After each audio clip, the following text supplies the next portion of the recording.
दोस्तों आज हम पढ़ने वाले हैं UP board class 12th Hindi का कथा साहित्य का वन शॉट। तो भाई लोगों, इस वीडियो में हम ध्रुव यात्रा, पंचलाइट, लाठी और बहादुर स्टोरी कवर करेंगे। और हमने गद्य का वन शॉट अपलोड कर दिया है। जिसने नहीं देखा है उसका लिंक हमने डिस्क्रिप्शन में डाल दिया है, जाकर उस वीडियो को देख लेवे। तो हम हमारा वीडियो शुरू करते हैं। ध्रुव यात्रा, जिसके लेखक जिनेंद्र कुमार जी हैं। इस कहानी में जिनेंद्र कुमार जी ने समाज, इंसानी भावनाओं और सोच विचार को मनोविज्ञान और दर्शन से जोड़कर एक नया नजरिया दिया है। तो आइए दोस्तों, हम इसे डिटेल से एनिमेशन के माध्यम से समझते हैं।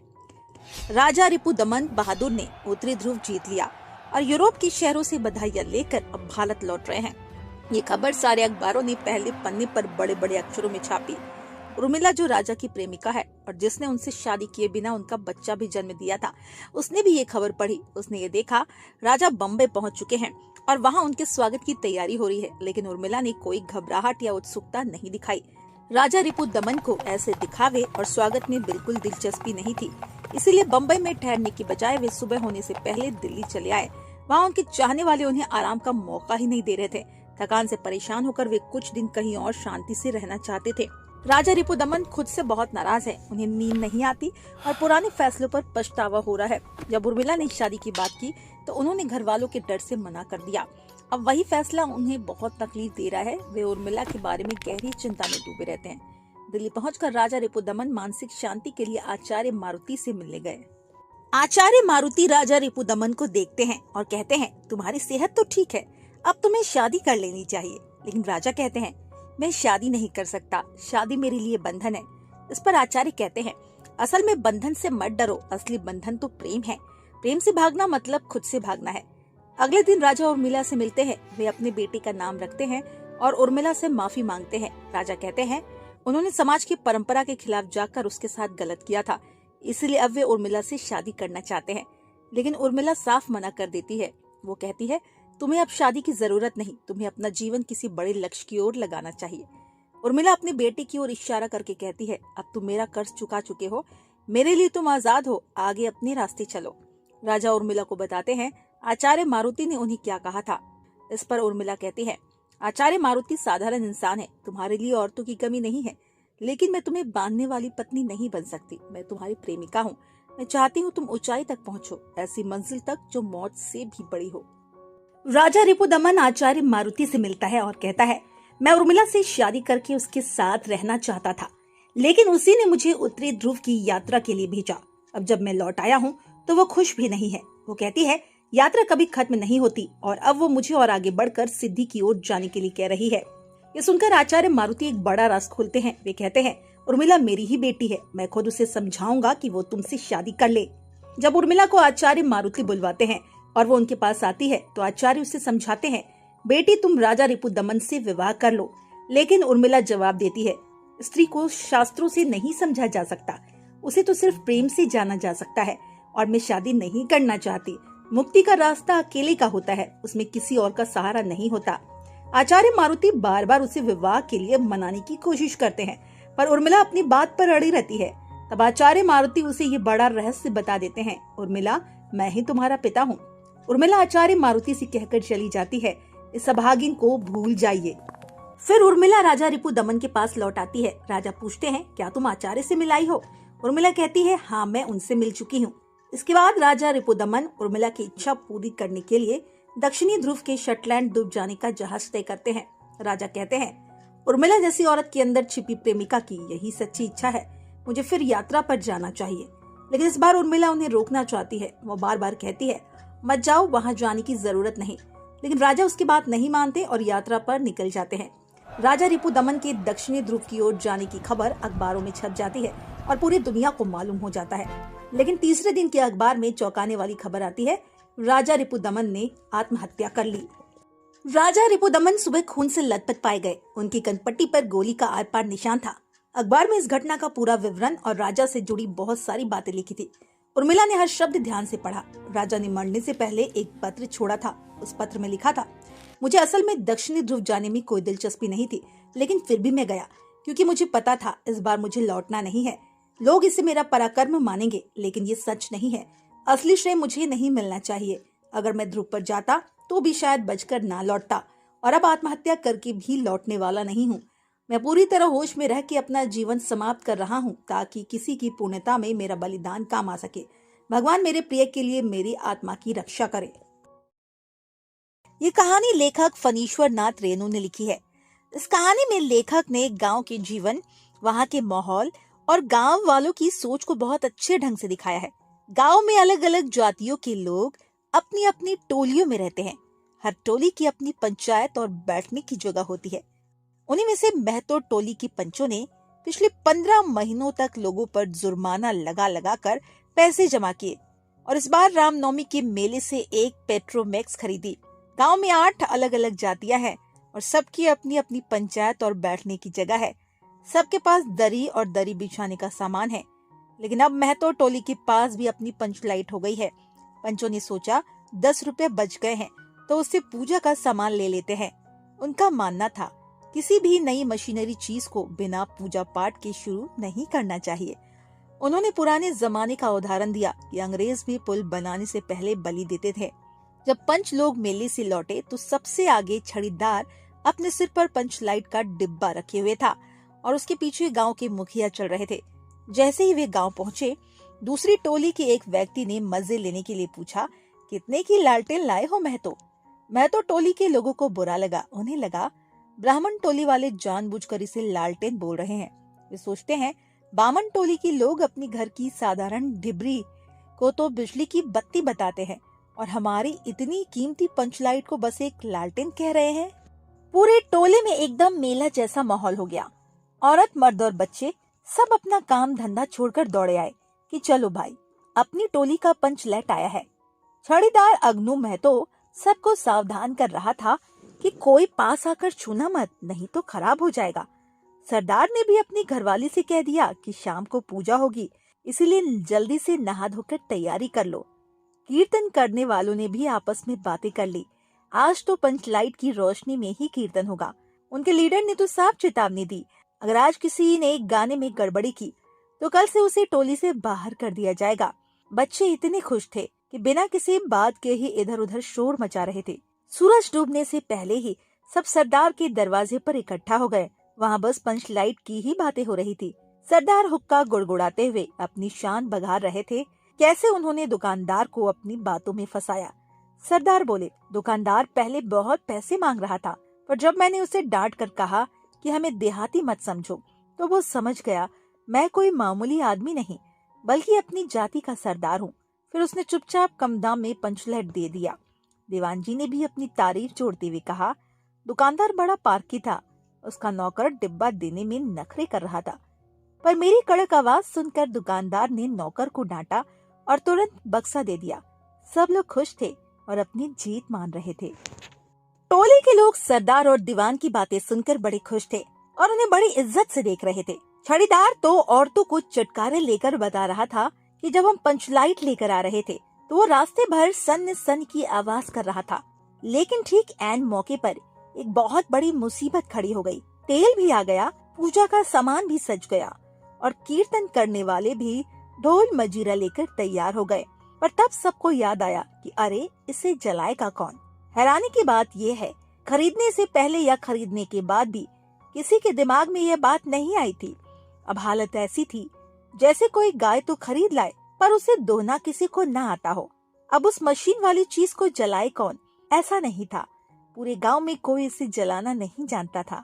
दूसरी पंचायतों में लोग इसे जलाना जानते थे, लेकिन महतो टोली के पंचों की शान का सवाल था।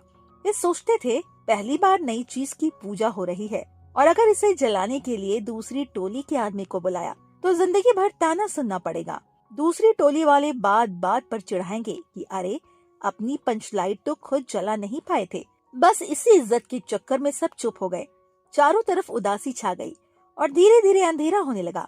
सबसे बड़ी बात तो ये थी, आज पंचलाइट के लालच में किसी ने अपने घर में छोटी दिया ढिबरी नहीं जलाई थी।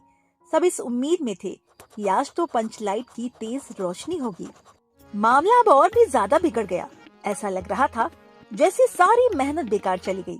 सरदार, दीवान और छड़ीदार जो अभी तक अपनी शान झाड़ रहे थे, उनकी बोलती ही बंद हो गई। सबकी हिम्मत जवाब दे गई थी और पंचों के चेहरे लटक गए थे। इसी बीच माहौल और खराब करने वाली खबरें आने लगी। एक लड़के ने आकर बताया, राजपूत टोली वाले हमारा खूब मजाक उड़ा रहे हैं। वे कह रहे हैं पंचलाइट के सामने कान पकड़कर 5 बार उठक बैठक करो तो वो अपने आप जल उठेगी। पंचों ने दुख में सोचा, अब भगवान ने उन्हें हंसने का मौका दिया है तो वे क्यों नहीं हंसेंगे। अब कहानी में असली ट्विस्ट तब आता है। गुलरी काकी की बेटी मुनरी को एक राज पता था। वो जानती थी गोधन नाम का लड़का पंचलाइट जलाना जानता है, लेकिन दिक्कत ये थी गोधन का हुक्का पानी बंद था, यानी उसे बिरादरी से निकाल दिया गया था। अब सवाल ये उठता है कि गोधन को क्यों निकाला गया था बिरादरी से। वो मुनरी को देखकर फिल्मी गाने गाता था। वो बाहर से आकर गांव में बसा था और उसने कभी पंचों को खातिरदारी के लिए पैसे या पान सुपारी नहीं दी थी। इसीलिए पंचों ने उस पर 10 रुपए का जुर्माना ठोक दिया था और पैसे न देने पर उसे बिरादरी से बाहर कर दिया था। अब मुनरी बड़ी उलझन में थी। एक तरफ तो उसकी बिरादरी की बेइज्जती हो रही थी और दूसरी तरफ वो गोधन नाम कैसे ले, क्योंकि वो तो सजा काट रहा था। मुनरी ने बड़ी चतुराई से अपनी सहेली कनेली की कान में धीरे से ये बात कही। उसने इशारों में समझा दिया कि गोधन को पंचलाइट जलाना आता है। कनेली पहले तो मुस्कुराई और बोली, पर गोधन का तो हुक्का पानी बंद है। तब मुनरी ने उसे जिद की, तू बस एक बार सरदार से कह तो सही। कनेली ने सबके सामने बोल दिया, गोधन जानता है पंचलाइट जलाना। ये सुनते ही सब सोच में पड़ गए। सरकार ने दीवान को देखा और दीवान ने पंचों को। सब इसी उलझन में थे, जिस गोधन को हमने सजा देकर बिरादरी से निकाला है उससे मदद कैसे मांगे।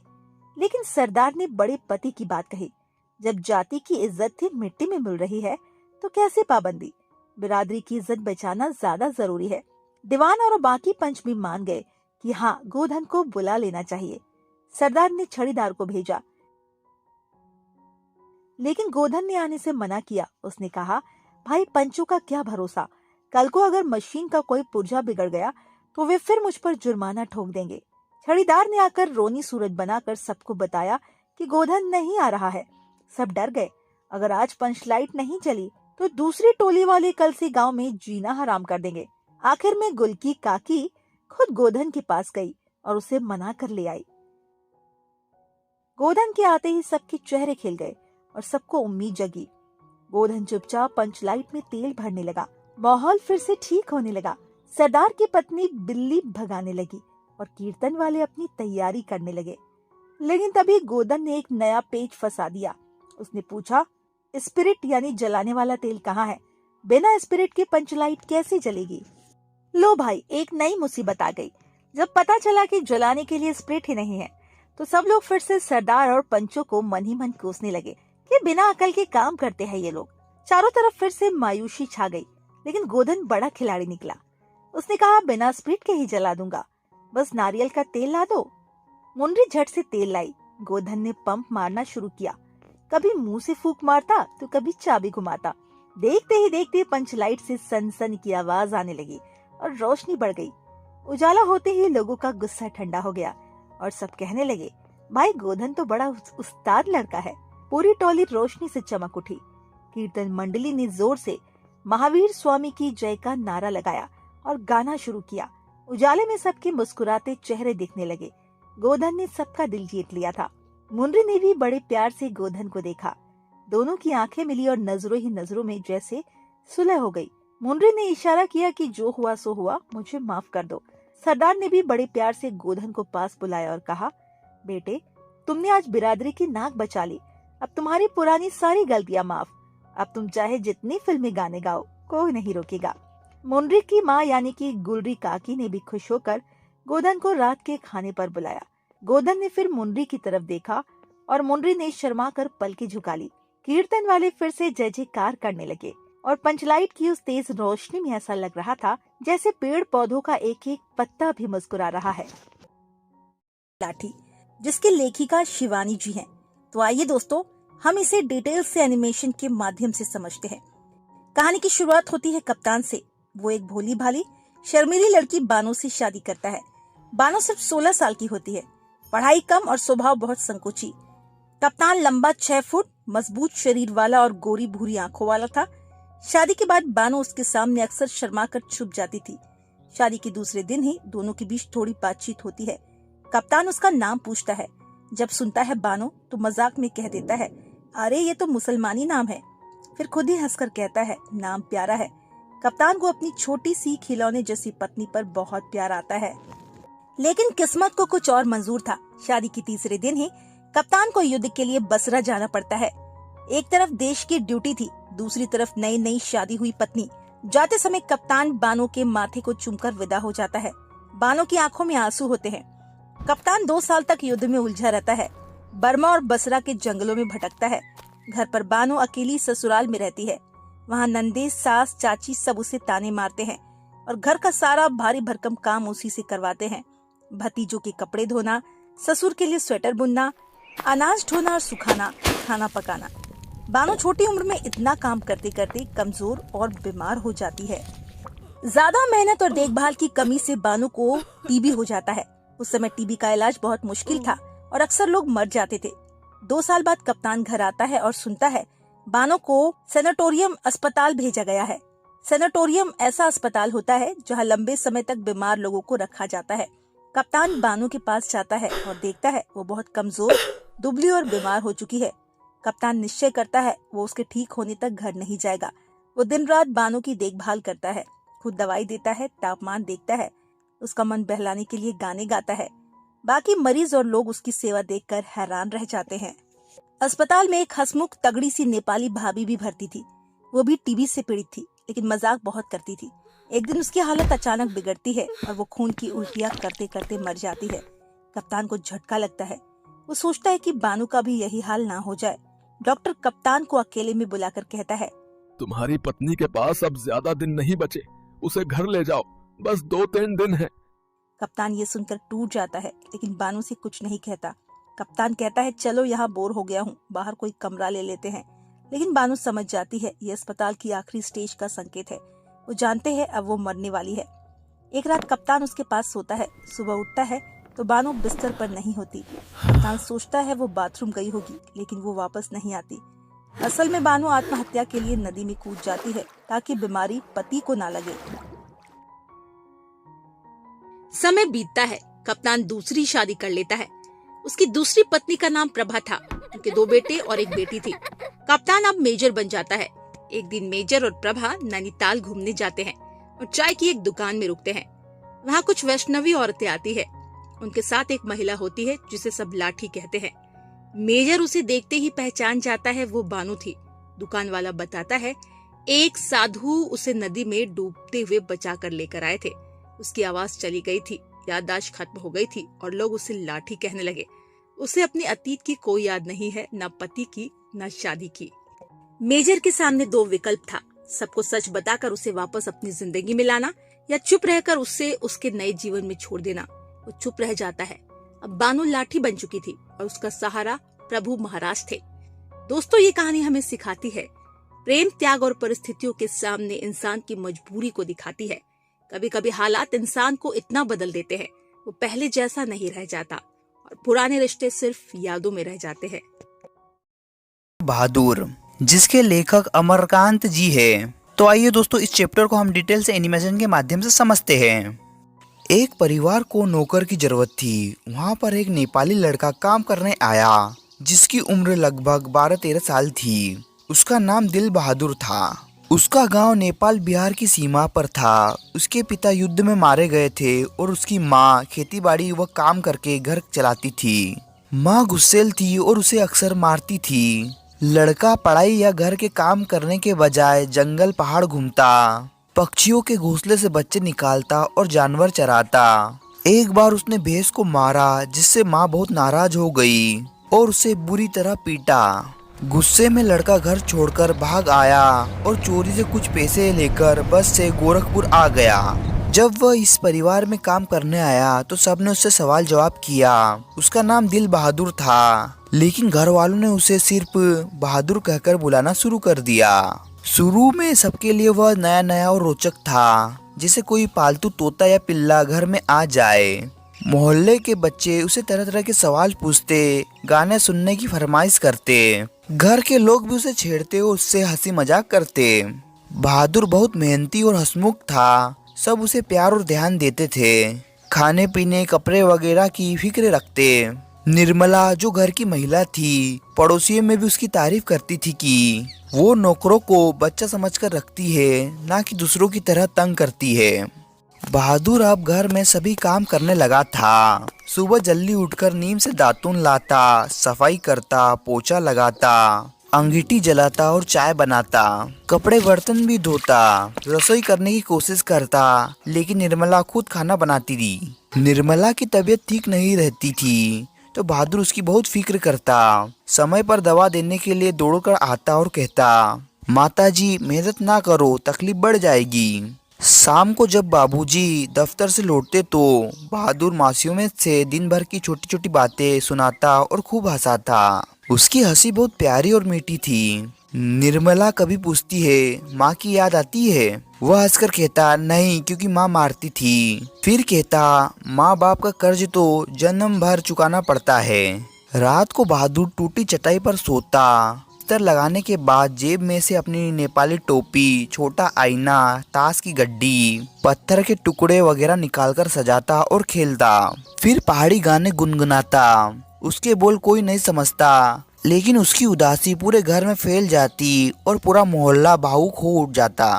बरसात का समय था। बहादुर की वजह से घर में सबको आराम मिलने लगा। घर चमकता रहता, कपड़े साफ रहते और निर्मला की तबीयत भी सुधर गई। अब घर का हर छोटा बड़ा काम बहादुर ही करता था। पर अब धीरे धीरे बड़े लड़के किशोर ने बहादुर पर रौब जमाना शुरू कर दिया। वह उससे अपने जूते साफ करवाता, साइकिल चमकाता, कपड़े धुलवाता और रात को मालिश भी करवाता। अगर कोई काम छूट जाता तो किशोर गालियां देता और मारता। एक दिन बहादुर साइकिल साफ करना भूल गया। किशोर ने उसे डांटा, गालियां दी और पीटना शुरू कर दिया।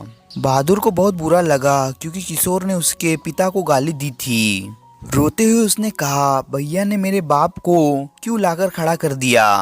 बापूजी ने बीच बचाव किया और बहादुर को समझाया कि मेहनत अच्छी चीज है, काम ठीक से करना चाहिए, रूठना फूटना ठीक नहीं है।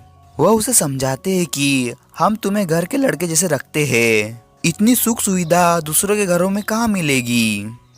निर्मला ने पड़ोस की औरतों की बात सुनकर यह तय किया कि बहादुर अपनी रोटी खुद बनाएगा ताकि नौकर चाकर बिगड़े नहीं। उसने घर के लिए रोटी सेकी पर बहादुर से कहा कि वह अपनी रोटी खुद बनाए।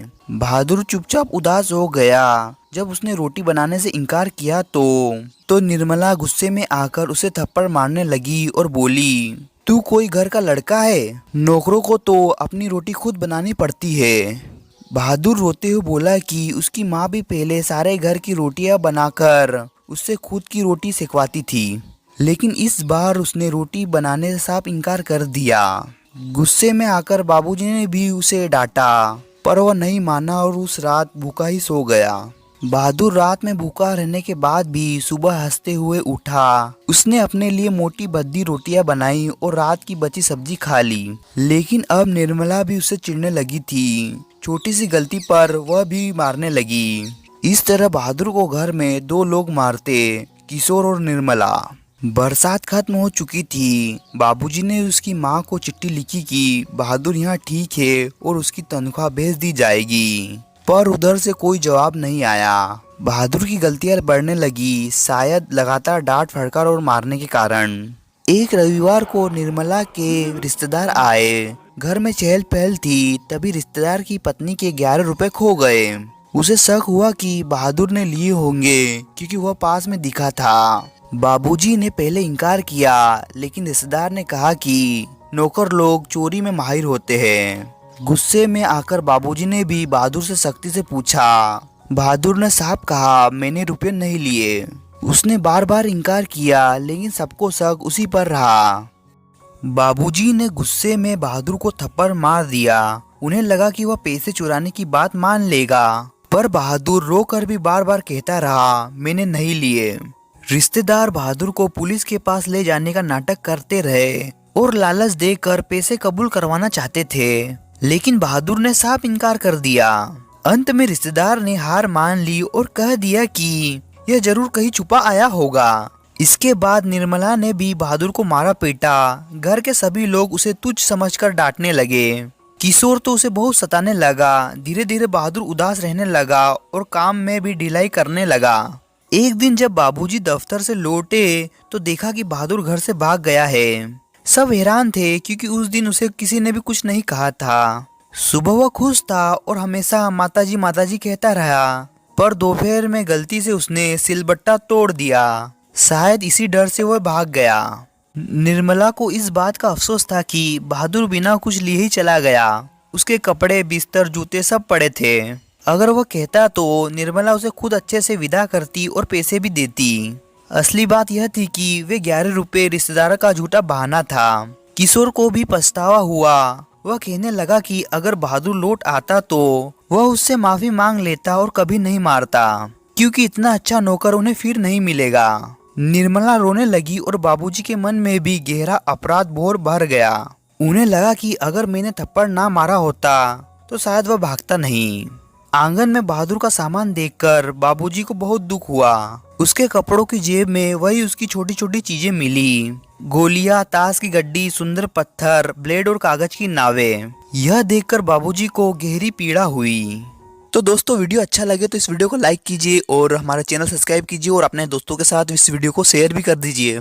और अगला कौन सा टॉपिक, कौन से वीडियो पे चाहिए, ये भी हमें कमेंट्स करके बता दीजिए। अब मिलते हैं नेक्स्ट वीडियो में। Bye bye.